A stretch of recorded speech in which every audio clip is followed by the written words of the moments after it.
Hello dear future doctors, welcome to learn biology. कैसे हैं आप सब और कैसे चल रही है आप लोगों की प्रिपरेशन? मैं आशा करती हूँ कि आप लोगों की प्रिपरेशन अच्छी चल रही होगी और खूब सारी पढ़ाई कीजिए, खूब सारी प्रिपरेशन कीजिए। और अगर आप प्रिपरेशन करेंगे तो सिलेक्शन भी होगा, क्योंकि मेहनत का फल हमेशा अच्छा होता है, मीठा होता है। बट बात यह है कि सफलता का प्रयत्न बहुत अच्छे से होना चाहिए, ईमानदारी से होना चाहिए। ओके। मैंने आप लोगों को प्रीवियस लेक्चर में एंडोप्लाज्मिक रेटिकुलम करवा दिया, गोल्जी कॉम्प्लेक्स करा दिया, ठीक है। आज हम देखने वाले हैं लाइसोसोम। सो लेट्स स्टार्ट बच्चों। लाइसोसोम की अगर हम बात करें तो what is lysosome? Lysosome again a single membrane bound organelle. What is lysosome? Single membrane bound organelle. और ये जो लाइसोसोम है, ये lysosome present in most of the eukaryotic cell. most of the eukaryotic cell, यहां मैंने most of the क्यों लिखा? देखो बच्चों, ज्यादातर यूकेरियोटिक सेल में मिलता ही है, पर कुछ ऐसी सेल्स हो सकती हैं जहां ना हो, जैसे कि आरबीसीज। आरबीसीज के केस में आप बोल सकते हो कि लाइसोसोम नहीं होता। आपको तो ये ध्यान रखना है कि लाइसोसोम मिलता है यूकेरियोटिक सेल में, ठीक है। तो एब्सेंट होगा किसमें? Absent in prokaryotic cell. अब यहां पे बच्चे एक कंसेप्ट नोटबुक के टॉप पे लिख लेंगे। कौन सा कंसेप्ट? कि जहां पे न्यूक्लियस नहीं होता वहां पे मेम्ब्रेन बाउंड ऑर्गेनेल एब्सेंट होते हैं। तो क्या प्रोकैरियोटिक सेल में न्यूक्लियस होता है? नहीं, क्योंकि प्रोकैरियोटिक सेल में न्यूक्लियस नहीं है तो वहां पे मेम्ब्रेन बाउंड ऑर्गेनेल भी एब्सेंट है। तो यहाँ पे मैंने बोल दिया कि प्रोकैरियोटिक सेल में एब्सेंट है, और यहाँ पे लिखा है कि present in most of the eukaryotic cell and absent in. तो यहाँ पे आप आरबीसी लिख सकते हो, और दूसरा किसमें बोल सकते हो? प्रोकैरियोटिक सेल के अंदर आपका एब्सेंट होगा। अभी हम नीच के लेवल पे बात करते हैं, बाकी ऐसे और भी कुछ ऐसे एग्जाम्पल हो सकते हैं। अब नेक्स्ट देखेंगे, ये हो गया यूकेरियोटिक सेल में मिल रहा, यूकेरियोटिक सेल की बात हो गई, प्रोकैरियोटिक सेल की बात हो गई। अब टर्म लाइसोसोम का मीनिंग क्या होता है? टर्म लाइसोसोम बच्चा ऐसी स्ट्रक्चर, ऐसी बॉडी जो डाइजेस्ट करने का काम करती है। बिकॉज लाइसोसोम में लाइस का मतलब है डाइजेस्ट, ठीक है। यहां पे लाइस का मतलब क्या है? डाइजेस्ट और ब्रेक। ऐसी बॉडी जो डाइजेस्ट करे या ब्रेक करे किसी चीज को, वो आपकी लाइसोसोम है। ऐसा इसलिए है क्योंकि उसके नहीं अंदर जो एंजाइम मिलते हैं वो डिग्रेडेटिव एंजाइम्स होते हैं। कैसे होते हैं? डिग्रेडेटिव एंजाइम्स होते हैं। अब lysosome was discovered by, lysosome was discovered by, lysosome को किसने डिस्कवर्ड किया था? तो lysosome was discovered by de Duve. और यहां पे हम ध्यान रखें DUVE है, ये DUVE, डुवे, ठीक है। Lysosome was discovered by de Duve, और इन्हें 1974 में इसके लिए नोबेल प्राइज मिला था, और 1940 या 50 में इन्होंने डिस्कवर किया था। ईयर मुझे प्रॉपर ध्यान नहीं है, ठीक है। तो lysosome was discovered by de Duve, but उन्होंने सिर्फ यही नहीं डिस्कवर किया, इन्होंने आपका पेरोक्सीसोम भी डिस्कवर किया था, ठीक है। नेक्स्ट देखेंगे बच्चे, क्या होता है ये पता चल गया, कहां होता है ये पता चल गया। अब करता क्या है, वर्ड का मतलब क्या है ये पता चल गया, किसने डिस्कवर करा ये पता चल गया। अब बात चल रही है कि लाइसोसोम आता कहां से है। बिकॉज हमने एंडोमेम्ब्रेनस सिस्टम से मैंने ये सीरीज शुरू करी थी, ठीक है। तो वहां से बात करते हैं। Mother of lysosome, mother of lysosome कौन है? तो mother of lysosome is Golgi apparatus. Mother of lysosome is Golgi apparatus, ठीक है। लाइसोसोम की मदर कौन है? गोल्जी एपरेटस है। Means it is formed by, इसका मतलब क्या हुआ? It is formed by formed by packaging process in Golgi body। Golgi body में जब पैकेजिंग का प्रोसेस होता है उसके बाद जो वेसिकल्स रिलीज होती हैं वो आपकी किसमें कन्वर्ट हो जाती है, लाइसोसोम में। किसमें कन्वर्ट हो जाती है, लाइसोसोम में। ठीक है, तो गोल्गी बॉडी से पैकेजिंग के बाद जो वेसिकल्स रिलीज हुई हैं उन्होंने किसका रूप ले लिया, उन्होंने लाइसोसोम का रूप ले लिया।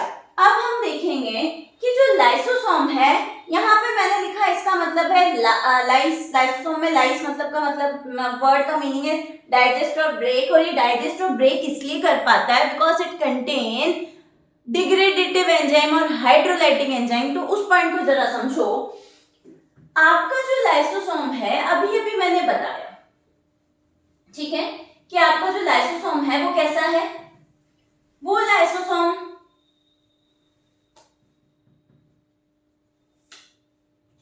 वेसिकल के फॉर्म में मिल रहा है। ठीक है, अब लाइसोसोम की हमने बात करी कि यहां पे ये लीजिए, ये एक लाइसोसोम आ गया भैया। आया कैसे वो प्रोसेस अभी और देखेंगे। अब ये लाइसोसोम के अंदर बच्चों क्या प्रेजेंट है बेटा, इट कंटेन हाइड्रोलाइटिक एंजाइम। कौन से enzymes, hydrolytic enzymes.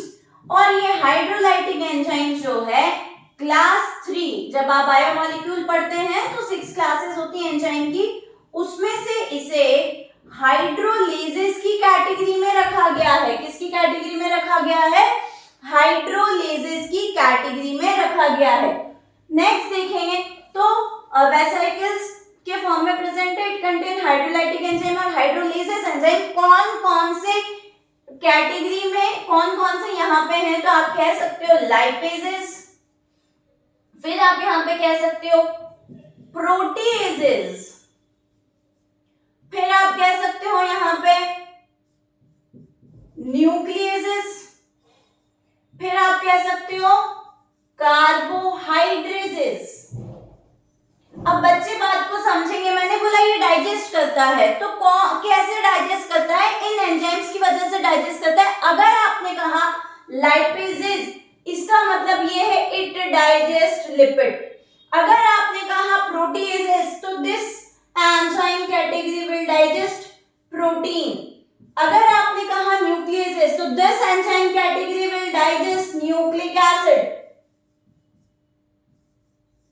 Nucleic acid. और अगर आपने कहा कार्बोहाइड्रेट्स, तो this enzyme category will digest carbohydrates. अब यहां पे समझने वाली बात यह है, इतने सारे इसके अंदर जो एंजाइम्स प्रेजेंट होते हैं बेटा, ये enzymes becomes active, all these enzymes becomes active at acidic pH. ये जो एंजाइम्स हैं ये कब एक्टिव होते हैं, these enzymes becomes active at acidic pH। आप ये कहोगे कि एसिडिक पीएच पे एक्टिव होता है, means pH should be below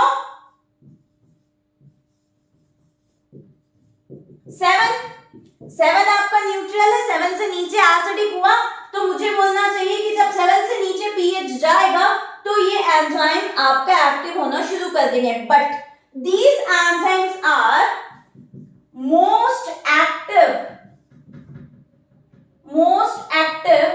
और एफिशिएंट होते हैं। कब एफिशिएंट होते हैं, तो ये ज्यादा एफिशिएंट होंगे जब पीएच कितना होगा, 5 होगा, एट पीएच 5 पे ये मोस्ट एक्टिव होंगे। अब इनका pH 5 आए, अंदर जो लाइसोसोम के अंदर pH 5 मेंटेन किया जाए या उतना बनाया जाए, उसके लिए यहाँ पे बच्चों क्या प्रेजेंट है, यहाँ पे प्रेजेंट है प्रोटॉन पंप। क्या प्रेजेंट होते हैं, यहाँ प्रोटॉन पंप प्रेजेंट होते हैं। आपकी लाइसोसोम की मेम्ब्रेन पे प्रोटॉन पंप प्रेजेंट है, और आपको पता है कि प्रोटॉन पंप जो है वो क्या करेंगे, प्रोटॉन्स को बाहर से अंदर की तरफ पुश करने का काम करेंगे, ठीक है। और यहां पे हम एटीपी को यूज करेंगे, ठीक है। किया क्या आपने बाहर, क्योंकि लाइसोसोम कहाँ है, सेल के अंदर है ना, ठीक है। और लाइसोसोम क्योंकि सिंगल मेम्ब्रेन बाउंड ऑर्गेनेल है, उसके बाहर की तरफ साइटोप्लाज्म प्रेजेंट है। तो आपका लाइसोसोम क्या करेगा बच्चों, आपका लाइसोसोम साइटोप्लाज्म से प्रोटॉन को रिसीव करने का काम करेगा, कलेक्ट करने का काम करेगा by the help of proton pump. Whenever the amount of proton will increase inside the lysosome, जैसे जैसे प्रोटॉन का अमाउंट अंदर की तरफ बढ़ रहा है, नंबर बढ़ रहा है, तो आपको पता है प्रोटॉन का नंबर बढ़ने से pH will decrease, pH decrease होगा, एसिडिक हो जाएगा 5 तक, 7 से नीचे 5 तक जब पहुंचेगा तो ये मोस्ट एक्टिव हो जाएंगे। आ रही है बात समझ में। अब हम ये कहेंगे, अभी भी आपको बताया कि गोल्जी कॉम्प्लेक्स में जब पैकेजिंग हुई तो पैकेजिंग होने से जो वैस्किल्स वगैरह बने बाद में वो लाइसोसोम में कन्वर्ट हो गए। अब बात ये आती है कि ये जो लाइसोसोम है ये इसी फॉर्म में रहता है या इसकी फॉर्म्स बदलती रहती है। तो लाइसोसोम के लिए एक शब्द यूज किया जाता है कि इट इज पॉलीमॉर्फिक। जब ये फंक्शन करता है तो इसकी स्टेजेस देखने को मिलती है, ये चेंज होता है काम करते करते। इसीलिए लाइसोसोम के लिए एक वर्ड यूज किया जाता है, लाइसोसोम आपका कैसा होता है, पॉलीमॉर्फिक होता है। कैसा होता है, पॉलीमॉर्फिक होता है। Polymorphic means many forms. Polymorphic means क्या हो गया, मैनी फॉर्म्स। अब आगे देखेंगे फॉर्म्स के बारे में। यहां समझ में आया बच्चों को, वेसिकल्स थे, उनके यहाँ पे हाइड्रोलाइटिक एंजाइम्स थे, इनको एक्टिव होने के लिए एसिडिक पीएच चाहिए, तो पीएच शुड बी बिलो 7। अब हमने कहा इसके लिए जो लाइसोसोम का जो मेम्ब्रेन है, इस पे प्रोटॉन पंप मिल रहे हैं, वो प्रोटॉन्स को बाहर से अंदर की तरफ लाएंगे, साइटोप्लाज्म से अंदर की तरफ। जब प्रोटॉन बढ़ा तो पीएच कैसा हो गया, डिक्रीज हो गया, और जब 5 तक पहुंच गया तो ये सारे के सारे एंजाइम एफिशिएंटली वर्क करेंगे। कौन से सारे, ये सारे। आप इसको नोट कर लेना, ये बहुत इंपॉर्टेंट पॉइंट है, ठीक है। क्या इंपॉर्टेंट पॉइंट है कि लाइपेज जो होते हैं किसको डाइजेस्ट करेगा, प्रोटीएज किसको, न्यूक्लियस किसको, कार्बोहाइड्रेट्स किसको डाइजेस्ट करेगा। अब हम फॉर्म्स को एक डायग्राम की हेल्प से समझते हैं। बच्चे बोर्ड पे आएंगे, ध्यान से देखेंगे, बिल्कुल। अब देखो जरा, जब आपका एंडोमेम्ब्रेनस सिस्टम वर्क करता है, क्या हो गया, जब आपका एंडोमेम्ब्रेनस सिस्टम वर्क करता है तो ईआर का कंटेंट सबसे पहले किस में आता है बेटा, ईआर का कंटेंट सबसे पहले आपने, ईआर ने जो भी प्रोटीन लिपिड बनाया है वो गोल्जी कॉम्प्लेक्स के बाद आता है। अगर आपने मेरा प्रीवियस लेक्चर सुना है तो आपको ये बात बहुत अच्छे से क्लियर हो जाएगी कि कैसे बनता है, कैसे एंडोमेम्ब्रेनस सिस्टम काम करता है, ठीक है। तो यहाँ पे लाइसोसोम था बच्चों, ये लाइसोसोम, ये जो लाइसोसोम है, ये लाइसोसोम कैसे बना, तो आपने बोला ईआर थे, ईआर का कंटेंट गोल्जी बॉडी में आया और गोल्जी बॉडी के जो वेसिकल्स हैं उन्होंने क्या बना दिया, आपका लाइसोसोम बना दिया। अब जब आप लाइसोसोम की फॉर्म्स की बात करते हैं तो एक आप कहते हैं प्राइमरी लाइसोसोम, दूसरा आप कहते हैं सेकेंडरी लाइसोसोम, सेकेंडरी लाइसोसोम, फिर आप कहते हैं टर्शियरी लाइसोसोम। अब मैं उन्हीं फॉर्म्स के बारे में बात कर रही हूं जिसके लिए मैंने ऐसे पॉलीमॉर्फिक कहा, और ये ऐसे प्राइमरी, सेकेंडरी और टर्शियरी लाइसोसोम के फॉर्म में। बच्चे बड़े ध्यान से देखेंगे, देखो जरा, ये आपका सेल है, ठीक है, सेल के अंदर ये न्यूक्लियस है बच्चों, और आपको पता है न्यूक्लियस के जस्ट पास में यहां से कौन, ये ER है, और ER के पास यहां पे कौन है, गोल्जी बॉडी। गोल्जी बॉडी की जो स्ट्रक्चर्स है वो ऐसे, सिस्टर नहीं यहां से प्रेजेंट है, ठीक है। और यहाँ पे आपके जो रिलीज हुए, ये आपकी सिस फेस से आपने रिसीव किया और ट्रांसफेस से रिलीज कर दिया, तो सुनेंगे बच्चे, जो लाइसोसोम तुरंत गोल्जी बॉडी से या गोल्जी कॉम्प्लेक्स से रिलीज होता है, बना ही है अभी, वो आपका क्या है, primary lysosome. What is this, जो तुरंत अभी बना है, ये है प्राइमरी लाइसोसोम। क्या है ये, प्राइमरी लाइसोसोम। और इसीलिए, क्योंकि प्रोटो मतलब अगली होता है ना, तो इसीलिए प्राइमरी लाइसोसोम को प्रोटोलाइसोसोम भी कहते हैं। क्या भी कहते हैं, प्रोटोलाइसोसोम,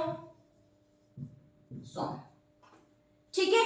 अभी ये लाइसोसोम एक्टिव नहीं है, जब इसको डाइजेशन करना होगा तब ये एक्टिव होगा, तब ये क्या होगा, एक्टिव होगा। अभी ये कैसा है, इनएक्टिव लाइसोसोम। अभी ये कैसा है, इनएक्टिव। अब समझिए, मान लीजिए सेल को कुछ फूड उसने अंदर लिया, या तो कोई फॉरेन सब्सटेंस आया, ठीक है, आने के बाद ये ऐसे अंदर कोई फॉरेन सब्सटेंस आ गया, ठीक, और आपने उसे अंदर लिया फेगोसाइटोसिस प्रोसेस के थ्रू, और जब फेगोसाइटोसिस प्रोसेस के थ्रू लिया तो यहाँ पे ये फेगोसोम बन गया। क्या बन गया, फेगोसोम बन गया, और इसके अंदर ये फॉरेन सब्सटेंस आ गया। क्या आ गया, ये इसके अंदर फॉरेन सब्सटेंस आ गया, ठीक है। अब होगा क्या, यहां से ये प्राइमरी लाइसोसोम और यहां से ये आपका जो फेगोसोम है, उनमें फ्यूजन होगा। उनमें क्या होगा, फ्यूजन होगा। ये ऐसे फ्यूज करेंगे और ये लो आपका प्राइमरी लाइसोसोम फ्यूज हो गए, और इस स्टेज पे बच्चों ये कहलाएगा सेकेंडरी लाइसोसोम। क्या कहलाएगा, सेकेंडरी लाइसोसोम। क्या कहलाएगा, सेकेंडरी लाइसोसोम। ओके, अब इसके अंदर ये आपका फॉरेन सब्सटेंस है, ठीक है। देखो, डिपेंड्स ऑन, अगर सेल को कोई न्यूट्रिशन लेना है, यूनिसेलुलर ऑर्गेनिज्म में मिल रहा है तो न्यूट्रिशन के बेस पे लिया। हमारी डब्ल्यूबीसीज क्या करती हैं, किल करने का काम करती है, डाइजेस्ट करने का काम करती है। यही तो एक रीजन है कि आपकी जो डब्ल्यूबीसीज होती हैं उनमें लाइसोसोम सबसे ज्यादा देखने को मिलता है। जैसे आरबीसी की बात में बोले नहीं मिलता है, तो नोटबुक के टॉप पे लिखेंगे कि मैक्सिमम लाइसोसोम कहां मिलते हैं, मैक्सिमम लाइसोसोम आप बच्चा आपका डब्ल्यूबीसी में मिलते हैं। किसमें मिलते हैं मैक्सिमम लाइसोसोम, डब्ल्यूबीसी में देखने को मिलते हैं, ठीक है। यहां से देखें तो ये सेकेंडरी लाइसोसोम बन गया। ओके, अब ये जो कंडीशन है, बोला ये वाली जो स्टेज थी, इसने फेगोसाइटोसिस प्रोसेस के थ्रू आपने क्या करा, फेगोसाइटोसिस के थ्रू अंदर लिया, ये जो स्ट्रक्चर बनी इसको क्या कह दिया, फेगोसोम कह दिया, ठीक है। ये सेकेंडरी लाइसोसोम। अब ये सेकेंडरी लाइसोसोम वाली जब ये से यहां से इसके साथ फेगोसोम के साथ जब मिलेगा और यहाँ पे सेकेंडरी लाइसोसोम है, उस स्टेज में ये बाहर से प्रोटॉन्स को भी एब्सॉर्ब करेगा। क्या करेगा, प्रोटॉन्स को अंदर लेगा।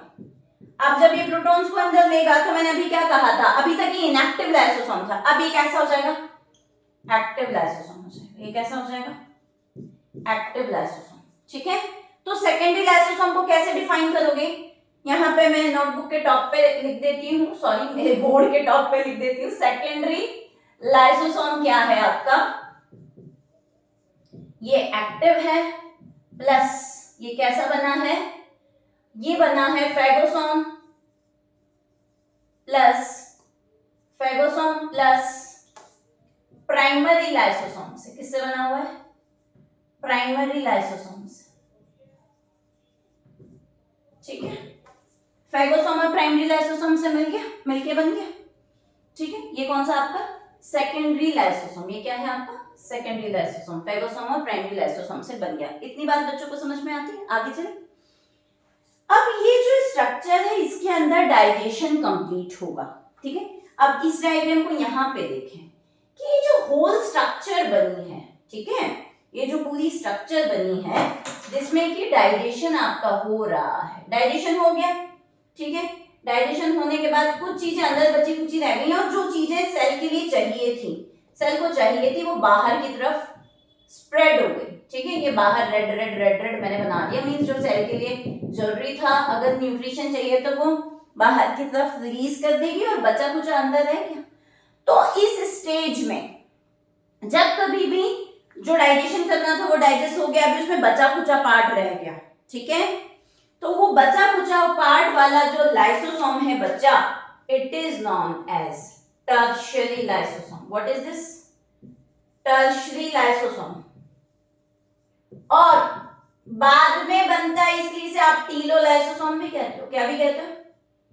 टीलोलाइसोसोम। और क्योंकि इसमें बचा कुचा है इसीलिए टर्शियरी लाइसोसोम को बेटा जी रेसिडुअल लाइसोसोम या रेसिडुअल बॉडी भी कहा जाता है। ठीक है, रेसिडुअल लाइसोसोम और रेसिडुअल बॉडी भी कहा जाता है। आई होप ये समझ में आ रहा होगा। ईआर से गोल्गी बॉडी में कंटेंट गया, मतलब एंजाइम्स क्या होते हैं? प्रोटीन्स ही तो होते हैं ना, आरईआर ने बनाए होंगे। तो गोल्गी बॉडी से वेसिकल आई, वेसिकल आपका प्राइमरी लाइसोसोम बना रही है, प्राइमरी लाइसोसोम इनएक्टिव है। अब आपको जो भी डाइजेस्ट करना है फेगोसाइटोसिस के थ्रू अंदर लिया, जब वो इसके साथ फ्यूज हो गया वो वेसिकल, तो अब इसने प्रोटॉन्स को एब्जॉर्ब किया, अभी एक्टिव फेज में आ गया, इसने डाइजेशन करना शुरू कर दिया। ठीक है, जब ये एक्टिव हो गया, डाइजेशन करना शुरू किया, तो ये था आपका सेकेंडरी लाइसोसोम। सेकेंडरी लाइसोसोम को हेटेरोफेगोसोम भी कहा जाता है। क्यों? क्योंकि दो अलग अलग चीजों से मिलकर बना होता है, एक तो फेगोसोम और दूसरा सेकेंडरी लाइसोसोम, या सॉरी एक तो फेगोसोम और दूसरा प्राइमरी लाइसोसोम, इसलिए उसे हेटेरोफेगोसोम भी कहते हैं। डाइजेशन कर दिया तो बची हुई स्ट्रक्चर क्या है? टर्शियरी लाइसोसोम और टीलोलाइसोसोम। बची हुई स्ट्रक्चर क्या है? टर्शियरी लाइसोसोम और टीलोलाइसोसोम या रेसिडुअल बॉडी। तो इस तरीके से ये पॉलीमॉर्फिक है, मतलब प्राइमरी सेकेंडरी टर्शियरी फॉर्म्स में देखने को मिल रहा है, एक के बाद आपकी चीजें बन रही है। अब most important thing, functions of lysosome देख लेते हैं। आई होप मेरे बच्चों को यहाँ तक कोई बात थोड़ी बहुत समझ में आई है, और अगर नहीं आई है तो आप जब भी ये वीडियो देख रहे होंगे वहां पे पॉज करके मुझे आपका डाउट कमेंट सेक्शन में मेंशन कर देंगे। ठीक है, आइए नेक्स्ट देखेंगे फंक्शंस ऑफ लाइसोसोम। नेक्स्ट क्या देख रहे हैं बच्चों? Functions of lysosome.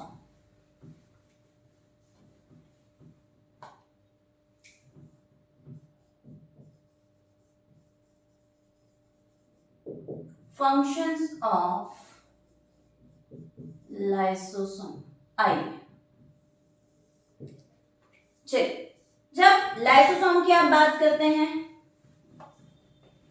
तो फंक्शन ऑफ लाइसोसोम में पहले मैं बात करूंगी इसका एक डाइजेशन। लाइसोसोम क्या करता है? मैंने बोला था शुरू में ही कि डिग्रेडेटिव एंजाइम्स मिलते हैं इसके अंदर, डाइजेस्टिव एंजाइम्स मिलते हैं, इसीलिए इसका जो इसके लिए हम पहले फंक्शन की बात कर रहे हैं intracellular digestion.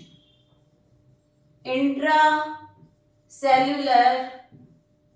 Digestion, okay. Intracellular digestion की जब बच्चों हम बात करेंगे तो दो चीजें हैं कि एक तो सेल जो है, सेल के अंदर ही कुछ चीजें हैं उनको डाइजेस्ट करे, ठीक है, और बाहर से जो चीजें आई हैं, इंट्रासेल्युलर डाइजेशन मतलब उसकी जो एंजाइम्स हैं, लाइसोसोम के जो एंजाइम्स हैं वो सेल के अंदर ही काम करे। इंट्रासेल्युलर, इनसाइड द सेल ही डाइजेशन हो रहा है, ठीक है। तो ये इंट्रासेल्युलर डाइजेशन की जो बातें हैं वो दो स्टेज में आप डिवाइड कर सकते हो। कौन से दो? एक तो मैंने बोला हेटेरोफेजी और दूसरा मैंने कहा ऑटोफेजी। एक तो कहा हेटेरोफेजी और दूसरा कहा ऑटोफेजी। बेटा जी हेटेरोफेजी में ये जो आपका लाइसोसोम है, ठीक है, ये लाइसोसोम, चलिए ये सेल मान लीजिए, इसके अंदर ये लाइसोसोम मान लीजिए, सेल के अंदर आने वाली चीजों को डाइजेस्ट करेगा, जो भी न्यूट्रिशन, जैसे अभी वो प्रोसेस जो बताया था वो वाला प्रोसेस, ठीक है।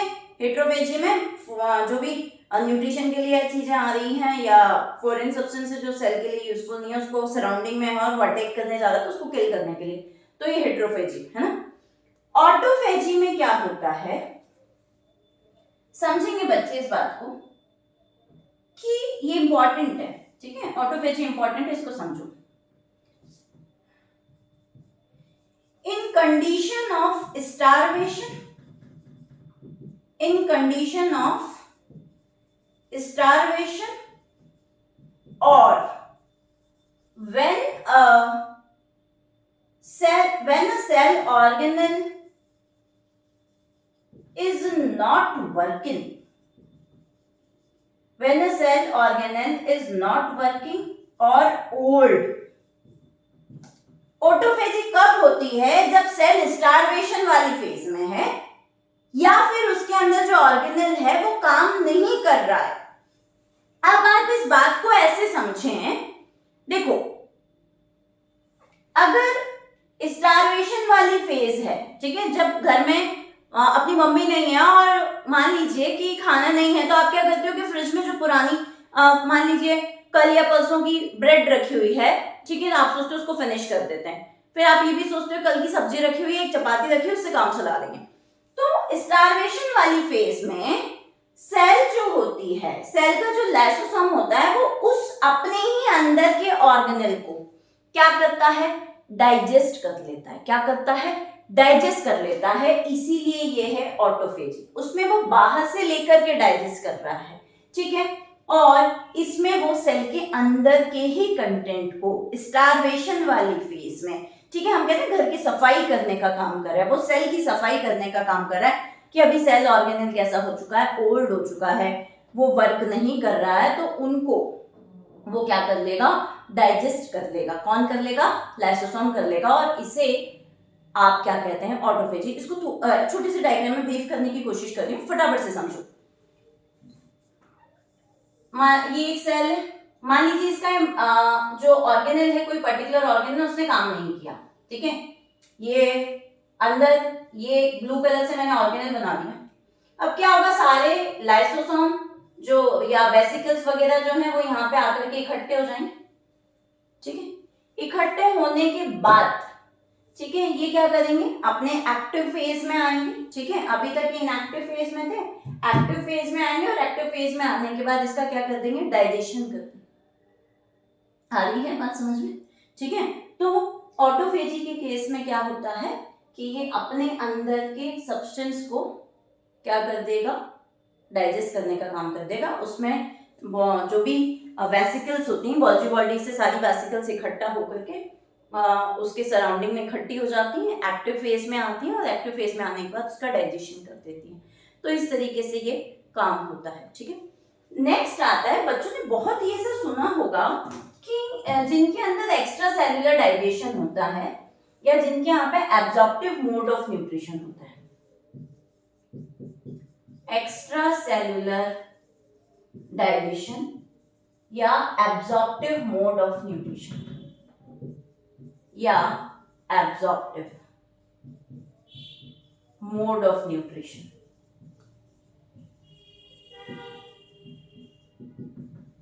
जैसे कि फंगस के केस में क्या होता है, उसके सराउंडिंग में डेड और डिके सब्सटेंस होते हैं। उसके सराउंडिंग में क्या होते हैं, डेड और डिके सब्सटेंस होते हैं। वो डेड और डिके सब्सटेंस जो भी है या जो भी फूड उसके सराउंडिंग में अवेलेबल है उसको उसे डाइजेस्ट करना है। तो क्या होगा, इसके अंदर जो लाइसोसोम प्रेजेंट है यहाँ पे, वो बॉडी से बाहर की तरफ, मैंने क्या बोला था, इसमें वो सेल के अंदर के कंटेंट पे काम करेगा, एक्स्ट्रा सेलुलर में सेल के बाहर के कंटेंट पे काम करेगा। तो ये बाहर अपने एंजाइम को रिलीज कर देगा और ये एंजाइम बाहर से सब्सटेंस को डाइजेस्ट कर देगा, उसे ब्रेक कर देगा और फिर उसे एब्सॉर्ब करेगा। ये आपका एक्स्ट्रा सेलुलर डाइजेशन है, ठीक है। थर्ड और मोस्ट इंपॉर्टेंट फंक्शन जो है that is your suicidal bag. आपने वर्ड सुना होगा इसके केस में, ठीक है। तो आप लाइसोसोम को सुसाइडल बैग कहते हो। यहीं पे एक वर्ड आता है ऑटोलाइसिस। क्या आता है? एक वर्ड आता है ऑटोलाइसिस। ऑटो मतलब क्या होता है? सेल्फ, लाइसिस मतलब किल करना। समझेंगे इस बात को। अभी तक वो देख रहा था ऑर्गेनेल्स वर्क नहीं कर रहे हैं, ओल्ड हो चुके हैं, तो उसने उनको डाइजेस्ट कर दिया, सेल की सफाई करने का काम कर दिया, है ना। इस वाले के अकॉर्डिंग आप लाइसोसोम को स्कैवेंजर ऑफ सेल भी कह सकते हो, ठीक है। गार्बेज, पूरा गार्बेज इकट्ठा कर रहा है वो, ठीक है, स्कैवेंजर भी कह सकते हो, जो भी वेस्ट हो चुका है उसको हटा रहा है। सुसाइडल बैग या ऑटोलाइसिस के केस में क्या कहोगे बच्चों? इसके केस में आप ये कहोगे कि आप ये कह रहे हैं कि सेल के ऑर्गेनेल भी आपके प्रॉपर काम नहीं कर रहे हैं, सेल भी पूरी की पूरी सेल ही आपकी ओल्ड हो चुकी है। वहां तो ऑर्गेनेल के लिए मैंने कहा ऑर्गेनेल्स जो हैं वो ओल्ड हो चुके हैं या फंक्शन नहीं कर रहे, पूरी सेल ही फंक्शन नहीं कर पा रही है, सेल बुढ़ी हो चुकी है, ठीक है। और अब जो है उस सेल को वहां से हटाना है या उस सेल की अब वहां पे जरूरत नहीं है, तो उस केस में क्या करता है? लाइसोसोम बर्स्ट हो जाता है। इसमें क्या होता है? बर्स्टिंग ऑफ लाइसोसोम होता है, बर्स्टिंग ऑफ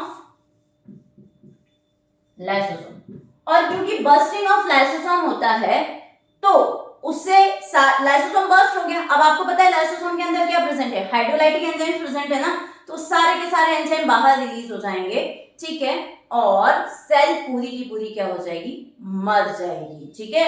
इसीलिए ये कब होता है? जब आपको सेल किल करना हो, सेल किलिंग के फेज में, सेल किलिंग के टाइम पे ये होता है। दूसरा ये भी समझो, हमने जैसे फ्रॉग में ऐसा सुना है कि सुना है, पढ़ा है 10th क्लास में भी, कि फ्रॉग के टेडपोल में टेल होती है, ठीक है। तो अब वो जब एडल्ट हुआ तो उसकी टेल किसी ने काट थोड़ी दी, तो क्या हो गया ऐसा? तो उस समय पे उसके लाइसोसोम्स एक्टिव होकर के, क्योंकि अब तो उससे उसकी वो टेल निकालनी है ना, अब तो वो लैंड पे भी आ रहा है, ठीक है, तो वहां पे सरवाइव करेगा, तो उसके लिए उसको जरूरत नहीं है उसकी, तो उसको वो रिमूव करेगा। तो इस तरह का प्रोसेस कब भी होता है? At the time of Metamorphosis, at the time of Metamorphosis, Metamorphosis, ठीक है। तो सुसाइडल बैग और ऑटोलाइसिस कब कहा जाता है? हमने कहा कि सेल जो है ओल्ड हो चुकी है, सेल किलिंग करनी है, तो आपका लाइसोसोम उस स्टेज में, जब ओल्ड वाली स्टेज आती है, तो उस केस में आपकी सेल के मेम्ब्रेन को जो स्टेबल बनाने वाले सब्सटेंस होते हैं उनका अमाउंट कम हो जाता है। ऐसे सब्सटेंस का अमाउंट बढ़ जाता है जो सेल के मेम्ब्रेन को अनस्टेबल करते हैं या ब्रेक करने का काम करते हैं। तो उस केस में ऐसा होने पे सेल की जो स्टेज होती है वो कैसी हो जाती है? बहुत स्टेबल नहीं रहती, और लाइसोसोम खुद बर्स्ट होता है, एंजाइम रिलीज करता है, उसकी वजह से पूरी की पूरी सेल आपकी क्या हो जाती है? रप्चर हो जाती है, सेल किल हो जाती है। तो सेल किलिंग के टाइम पे आपका ऐसा होगा at the time of Metamorphosis, जो फ्रॉग का एग्जांपल दिया। आप फ्रॉग क्योंकि एम्ब्रियोजेनेसिस डेवलपमेंट के टाइम पे आप उसे देख रहे हो, तो आप ऐसा भी कह सकते हो कि जो इस तरह का प्रोसेस है ये कब होता है? ये at the time of Metamorphosis होता है। ये कब होता है? At the time of Metamorphosis या एम्ब्रियोजेनेसिस के समय पे सुसाइडल बैग वाला कंसेप्ट होता है। तो बचपन से ये बातें सुननी होगी। लाइसोसोम क्या होता है? Suicidal bag of the cell होता है। लाइसोसोम क्या होता है?